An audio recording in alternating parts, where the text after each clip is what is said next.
Hi, welcome to It's Your Smarter Money with Dr. Laura and Professor Steve. Today, we wanted to talk to you a little bit about the idea of selling stocks in response to the war that we're currently facing. And, while war is devastating and what's happening over in Ukraine is just so painful and so troubling, selling stocks or any equity or anything in your portfolio would be an unwise choice in response to this event, and for a variety of reasons. We're not saying we're not concerned about the markets and that there is some challenge in the markets, and we can talk a little bit about that. But we wanted to actually talk to you a little bit about the fact that war is not always going to end up in a bad situation. And some smart investors even think sometimes that it's a buying opportunity. Yeah. And I want to mention first that, our hearts go out to the people in Ukraine, first of all, too. But right now, the market, I should say the economy is showing a lot of strength. In fact, retail sales, Laura, you mentioned Europe about over 2%. Last month, and we know that the consumer is really 60 to 70% of GDP, so that's a huge driver of the economy right there. Sales are ahead of expected. Earnings are ahead of expected. It looks like the consumer is still coming back and is not being affected, whether we're talking about the Omicron or talking about inflation. It does appear there are some really bright spots in the economy. But just to even kind of just bring you back to the concept of we are going to see some more devastation over in Europe, and possibly, who knows what actually winds up happening here. We can tell you that we've looked at the data over many, many years of many wars, from the invasion of Germany into France, from Pearl Harbor, from all different kinds of situations.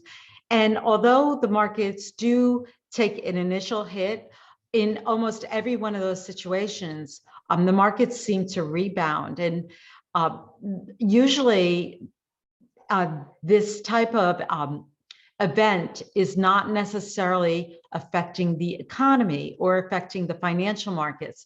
And that's something really important to understand, that we're getting this headline news of all this adversity, and it's terribly upsetting, of course, to all of us, but it's not necessarily reflective of what's happening in the corporate boardrooms and what we can expect in terms of the overall performance of the market.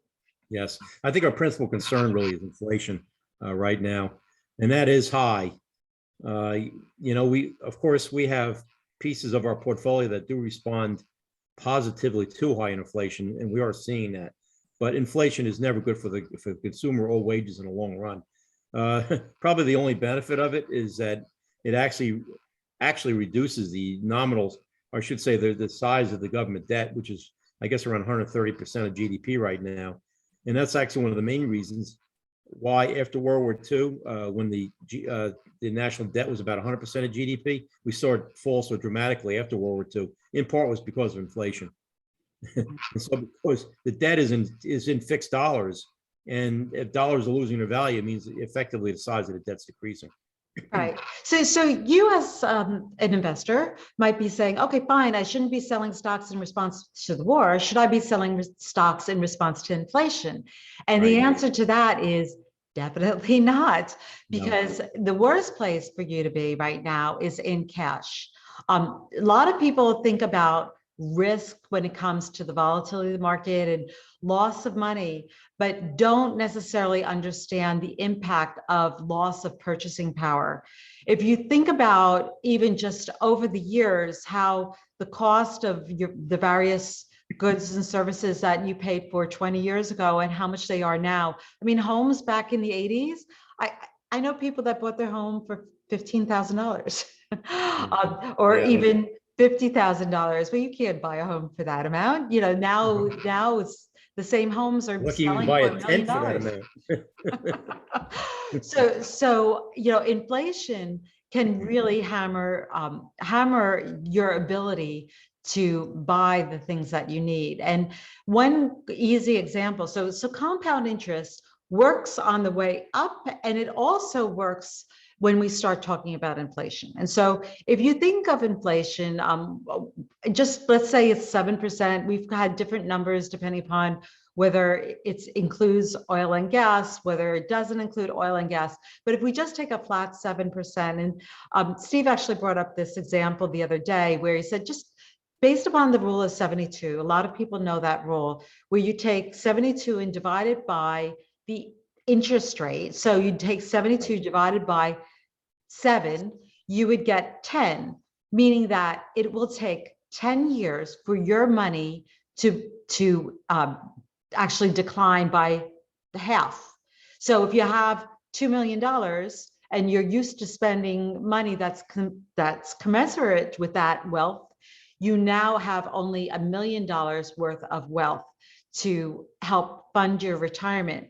And so that's a problem. And it's a very challenging environment for us right now, but the answer is not to move into cash. The answer is to be diversified, to be flexible, to have understand your cash needs, to do all the things that we're doing, to stay away from bets. It's not the time to take big bets on the next Amazon or Microsoft or even Bitcoin for that matter, unless you have the money to play that kind of risk. It's the time to invest in quality, investment grade, proven companies that we know are going to be sustainable over the long run. Companies with cash flow and stable earnings in particular. And that's an interesting point because, a lot of people think that the market could be overvalued. But what's interesting is that there are certainly some sectors of the market that are richly valued. And I'll give you an example, large cap growth stocks, the price to earnings is, I think I've seen numbers like around 35. Whereas if you look at the price to earnings ratio of value stocks, the large cap value, it's around 16. And 16 is not really a number that's that far, that much higher than historical numbers. So it's sort of in line. And by the way, the dividend yield right now in large cap value is about 3%. So, and that the difference between that and the yield on a bond is the dividend yield on stock is going to grow, whereas the yield on a bond is fixed. That's an important point. Absolutely. And small cap value is another one. I can check that. And small cap value international is also extremely, is a great value play right now as well. Yes. In fact, I'm going to check that. I think I will look at it right now. I believe the small cap value.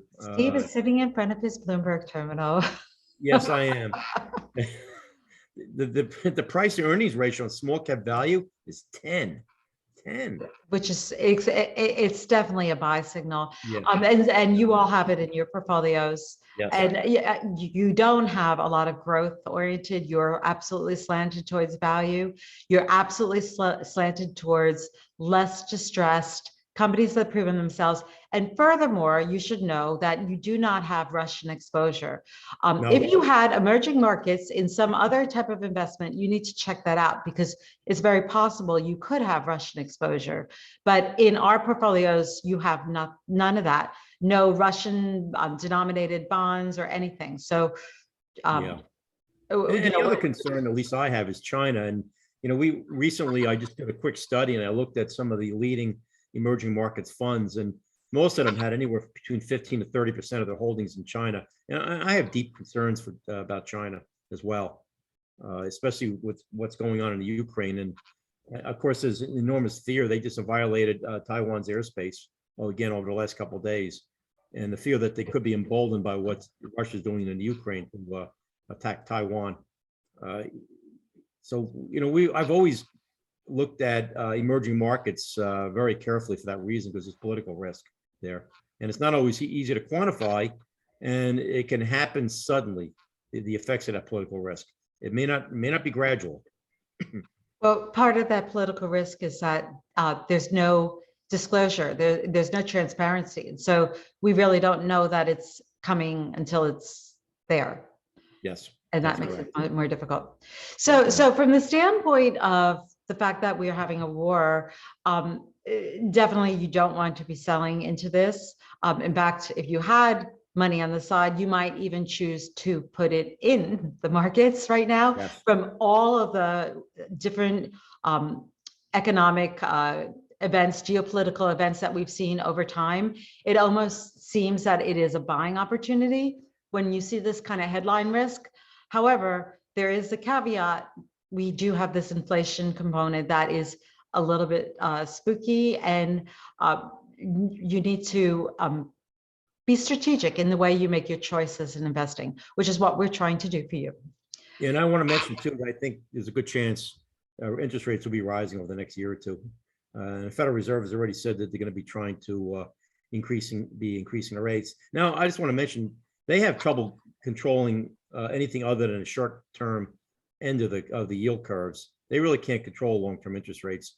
Those are controlled more by, I would say, investors' perceptions regarding the future of interest rates and also inflation. So the Federal Reserve can't really control that very well, but they can control short-term rates. But I also do think that they're going to start probably increasing what are called open market operations. They're probably going to be purchasing bonds to try to control the money supply, which had been growing at a very fast clip over the last year or two. And in part, that's been fueling inflation, by the way. So I do think that we're going to see them probably trying to sell bonds to pull back some of the money that's been printed, which is what happens. So that's a whole nother conversation for next time, Yep. Steve. So Yep. if you have any concerns, you want to talk about the war, you want to talk about inflation, you want to talk about any component of your portfolio, as always, we're here and very, very happy to discuss with you our overall philosophy, our approach, and how we're trying to help you. So have a great day and thank you. We'll see you soon.